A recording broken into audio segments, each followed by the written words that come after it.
દાખલા number 12 chapter 2 ધોરણ 12 ની અંદર ભાગ પહેલો ધારા અને મીરા 3/2 પ્રમાણે નફા નુકસાન વેચતા ભાગીદારો છે. જો અહીંયા આપણને ચોખ્ખું આપ્યું છે વેપાર અને નફા નુકસાન, એટલે આ જે વિગત રહી બેમાં જ લાગુ પડશે, ત્રીજે ક્યાંય નહીં. જમા છે તો જમા બાજુ લખીશ. ખાલી ધ્યાન એટલું રાખવાનું છે કે વેચાણ કેમાં આવે તો કે વેપાર ખાતામાં, આવક કેમાં આવે નફા નુકસાન ખાતામાં, હાલખાત પરત એ કેમાં આવે નફા નુકસાન ખાતા. આટલું ધ્યાન રાખવાનું. જો વેચાણ વેપાર ખાતામાં, વેપારમાં બરાબર 7,84,000. પરચુરણ આવક આવે નફા નુકસાનમાં એક લીટી છોડી દેવાય. પરચુરણ જમા છે તો જમા બાજુ, પછી કાલખાત પરત જમા છે તો જમા બાજુ 1000. અને હવે ઉધાર બાજુની સાઈડ આપણે જોતા જઈએ તો હવાલો હોય તો લેવાનું. વેપાર ખાતાની ઉધાર બાજુ વેચેલ માલની પડતર 4,64. હવાલો છે તો છે ને 15 લખીશ. વેચેલ માલની પડતર 4,64,000. હવાલો લાગુ પડે છઠ્ઠો ખરીદીને લખો. એવું આપ્યું છે છઠ્ઠામાં ઉધાર ખરીદી 1600 નોંધવાની બાકી છે. નોંધવાની બાકી એટલે નહીં નોંધેલ. નોંધી ન હોય તો શું કરવી પડે તો કે પ્લસ. બરાબર. મળવાની બાકી, ચૂકવવાની બાકી, નહીં નોંધેલી બધી પ્લસ થાય. પ્લસ નહીં નોંધેલ ખરીદી કેટલા તો કે 1600. બરાબર. એટલે આવો કંઈક આવે 400 તો એ આપણે જોઈ લઈએ. પ્લસ 1600 આવી ગયા 4,65,000. હવે એના પછી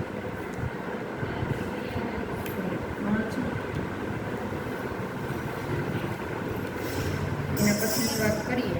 બરાબર. તો નહીં નોંધેલ ખરીદી કોને લાગુ પડે તો કે લેણદારને લાગુ પડે. લેણદાર લખશું ત્યારે લખશું એમાં. હવે ઉધાર બાજુ જ છે બધું. ઓફિસ ખર્ચા, ખર્ચા કેમાં આવે નફા નુકસાનમાં. ઉધાર છે તો ઉધાર બાજુ લખીશ ઓફિસ ખર્ચા 80,000.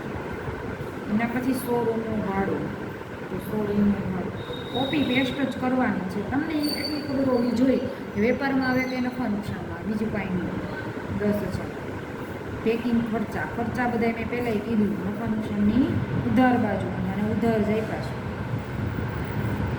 ઘાલખાત આવ્યું. હવે ઘાલખાતને આપણે છોડી દઈએ કેમ કે એનો કોષ્ટક આવે. બરાબર. એટલે અત્યારે છોડી દઈએ છીએ. જાહેરાત ખર્ચ, જાહેરાત ખર્ચ કેટલો આપ્યો છે તો કે 14,000. એના પછી વેચાણ વિતરણ ખર્ચ 20,000. પછી નાણાકીય ખર્ચ બધે ખર્ચા ઉધાર આવે છે. ઇઝી. પરચુરણ ખર્ચ 16,000. પગાર પણ એમાં હવાલો છે 15 લખીશ. હવાલા નંબર આપણે ટીક કર્યા છે. હવાલા નંબર 3 અગાઉથી ચૂકવ્યા. મેં હમણાં જ કીધું 400 રૂપિયા અગાઉથી. અગાઉ શબ્દ આવે તો જ માઇનસ થાય. ચૂકવવાનું મળવાનું બધું પ્લસ થાય. તો માઇનસ અગાઉથી ચૂકવે પગાર 400. 7,600 થાય. એમ છતાંય તમારા વિશ્વાસ માટે બતાવ્યું. રેડી. માઇનસ એટલે કેવી અસર? પ્લસ તો ઊંધી કે સીધી. પ્લસ તો ઊંધી અને માઇનસ તો સીધી. આ ઉધાર કહેવાય, આમ જમા કહેવાય. ઉધાર છે એટલે ઉધાર બાજુ જ આવશે. બરાબર. કેની પણ પાકા સરવૈયા, આને ઉધાર કહેવાય. આમ અહીંયા લખવાનું અગાઉથી ચૂકવેલ વીમા પ્રીમિયમ 400 રૂપિયા. સમજાય છે? પાકા સરવૈયા ઊંધું હોય અને જમા કહેવાય અને ઉધાર બાજુ કહેવાય. યાદ રાખજો. હવે એના પછી પગાર પછી આપ્યું કરવેરા વીમો. હવાલા નથી એટલે કોપી પેસ્ટ 2,000. બસ આપણી વાર્તા આની પૂરી. પાછળ પેજ ફેરવીએ. હવે એમાં આપણે જોઈ લઈએ. પહેલાં કાયમી મિલકત સાઈડ આપેલી છે તો કાયમી મિલકત સાઈડ ઉપાડીએ. હવાલો હોય તો લેતા જઈએ. મકાન છે તો કે છે ને કેટલા રૂપિયા? 2,40,000. એમાં મને હવાલા નંબર 2 કહે છે. મકાન પર 10% ઘસારો કીધો. ઘસારો હંમેશા બાદ થાય. 10% કહે ને એટલે પાછળનું મીંડું કાઢી નાખવાનું. ઇઝી રીતે શીખવું.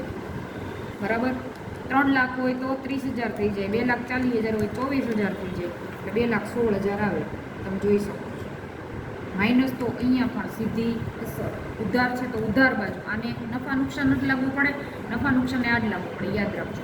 માઇનસ તો ઉધાર બાજુ, મકાન પર ઘસારો જવલે જ બીજું ખાતું લાવવું પડે, મકાન પર ઘસારો 24,000. મકાન પછી શું આપેલું છે તો કે યંત્રો. યંત્રોમાં હવાલો છે નથી તો 20,000 બારો. ફર્નિચર એ પણ 20,000 છે. એના પછી રોકાણ આવ્યું, રોકાણોના હેડિંગમાં 24,000 હવાલો છે તો કે છે. હવાલા નંબર 4. હવાલા નંબર 4 જોઈએ. 800 વ્યાજ મળવાનું બાકી. મેં હમણાં કીધું મળવાનું બાકી, નોંધવાનું બાકી અને ચૂકવવાનું બાકી પ્લસ જ થાય, તો આપણે પ્લસ જ થશે. પ્લસ મળવાનું બાકી વ્યાજ 800 બરાબર, 800 જ છે, 24,800. પ્લસ તો કેવી હશે? ઊંધી. આ ઉધાર છે તો જમા બાજુ કયા ખાતાની? માત્ર ઓનલી વન, નફા નુકસાન. શું કરીને લખીશ? રોકાણોનું વ્યાજ. મળવાનું બાકી રોકાણનું વ્યાજ 800. એના પછી રોકાણો પછી ચાલુ મિલકત. ચાલુ મિલકતમાં દેવાદારમાં હવાલો હોય ને હોય જ, બાકી હોય કે ન હોય. બરાબર, આપણે લેતા જઈએ રોકડ સીમા કેટલી છે તો કે 10,000. એના પછી બેંક સિલક 25,000. એના પછી લેણી મૂડી 5,000. એના પછી દેવાદારો પણ હવાલો છે તો અંદર લખીશ 56,000. એ તો કોપી જ મારું, બીજું કાંઈ નથી કરતું.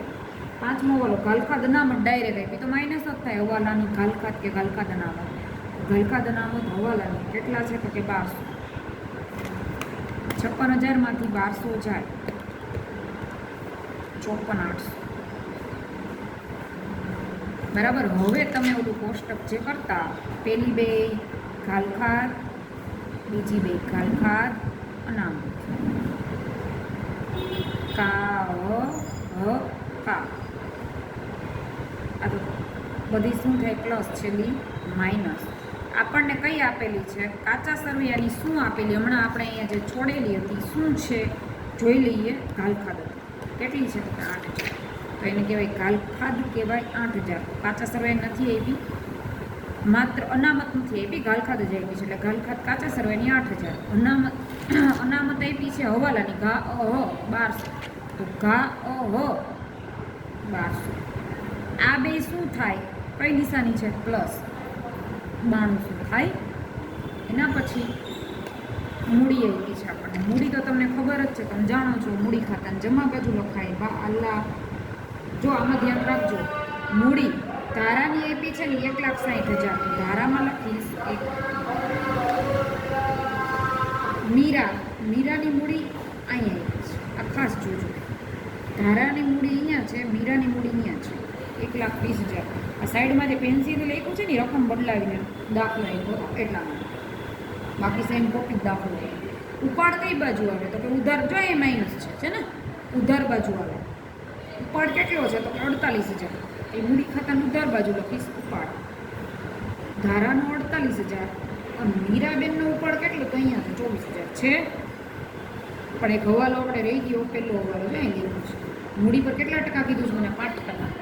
5% મૂડી પર કરવાના છે. મૂડી ક્યાં લખી? અહીંયા લખી જમા બાજુ, તો એનું વ્યાજ પણ જમા જ આવે ને. મૂડી પર વ્યાજ 5%. અહીં 6,000 આવશે, પણ એમ છતાં તમારી તસલ્લી માટે કરી લઈએ. આવ્યા. હવે આ બે કઈ બાજુ આવે? કઈ બાજુ કહેવાય? જમા અને ઉધાર. આને કયું માત્ર હાથ લાગવું પડે? એ જમા હોય તો ઉધાર આવે. અહીં લખવાનું મૂડી પર વ્યાજ. ધારા મીરા. ધારામાં 8,000 અને મીરામાં 6,000. ટોટલ થાય 14,000. ક્લિયર? હવે એના પછી આપણને આપ્યા છે લેણદાર. લેણદારો આવશે જમા બાજુ. પણ વેઇટ હવાલો છે 32,000. કયો હવાલો છે તો કે છઠ્ઠો હવાલો. એવું કહેતો હતો ને કે ખરીદી. લેણદારને શું લાગવું પડે? ખરીદી. અને દેવાદારને શું લાગવું પડે? વેચાણ. પણ હવાલો હોય તો, અધરવાઇઝ નહીં. બરાબર. જે કાંઈ હવાલોમાં આપ્યું હોય ને લેણદારને લાગવું પડે, ખરીદી હોય તો. હજી આપણે અને વેચાણ હોય તો દેવાદારને લખવું પડે. આની પહેલાં મેં રિપીટ કરાવ્યું હતું. દેવ લખે છે ન સમજાય તો દેવો દેવાદારને વેચાણ, લખે છે લેણદારને ખરીદી. બરાબર. જે ખરીદી પ્લસ કર્યું હોય એમાં પ્લસ કરવાનું, માઇનસ કર્યું હોય તો માઇનસ આવે, કોપી જ મારવાની. અહીંયા આપણે શું કર્યું? નહીં નોંધેલ ખરીદી પ્લસ 1600. અહીંયા બી પ્લસ જ થાય. નહીં નોંધેલ ખરીદી 1600. ડન છે. ત્યાંથી 600 આવે આમ જોઈ લઈએ જો છે. એટલે બીજી હવાલાની બે અસર, એક અસર આપણે વેચેબલની પડતરમાં પ્લસ કરીએ અહીંયા. બરાબર. એક પ્રકારની ખરીદી છે એમ સમજી લો. લેણ દેવી ઊંડી 8000. હાલો, હવાલો એક બાકી નથી. હવે આપણે દાખલો કરશું. પેક બુકને રાખશું સાઈડમાં. યાદ રાખશું કયું પ્રમાણ છે ભાઈ? તો કે 3:2. હવે 7,84,000. મને વધારે લાગે છે બે બાજુ લખી નાખીશ. જે રકમ વધારે હોય ને બે બાજુ લખી નાખીએ અથવા તો ટોટલ માર્ક દેવે ખબર પડી જાય. જો માઇનસમાં જવાબ આવે તોય તમને સમજાઈ જાય. બરાબર. આને શું કહેવાય? તો કે કાચો નફો. અહીંયા પહેલી જ લાઈન મેં એટલે જ જોઈ દીધી. કાચો નફો 3,400. 7,000 પ્લસ 1,000 પ્લસ 500.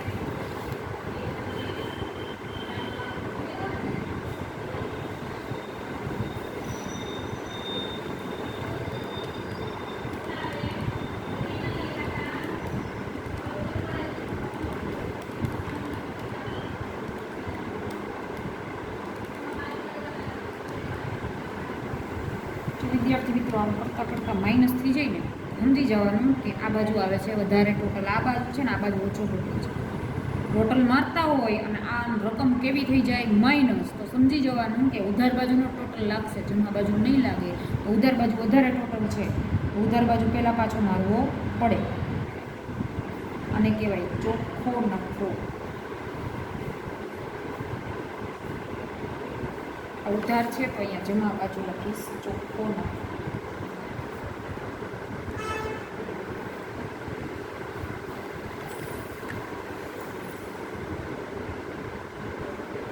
એમાંથી 14,000 જાય 11,24. આમ કેવો કે વહેંચણી પાત્રો નફો ધારા અને મીરા. કયા પ્રમાણમાં વાત કરી હતી? 3:2. આને ગુણ્યા 3/5 11 2400 ગુણ્યા 2/5. આ ઉધાર છે તો અહીંયા જમા એટલી આવશે વહેંચણી પાત્ર.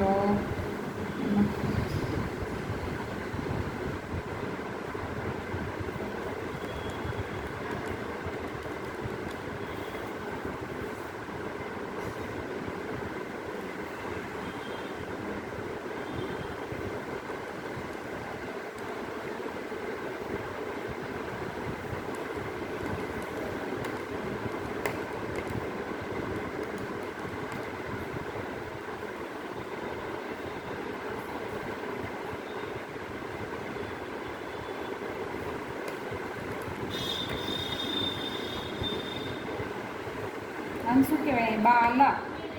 બા લઈ ગયા 18. આ લખવાનું અહીંયા મૂડી મેડિંગ માર્યું હોય ને એમાં ધારાની સામે. બરાબર. 1,87,440. મીરામાં કેટલા છે? 1,46,960.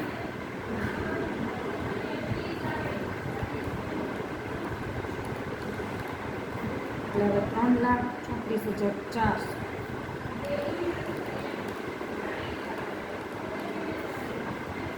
3,76,000 છે.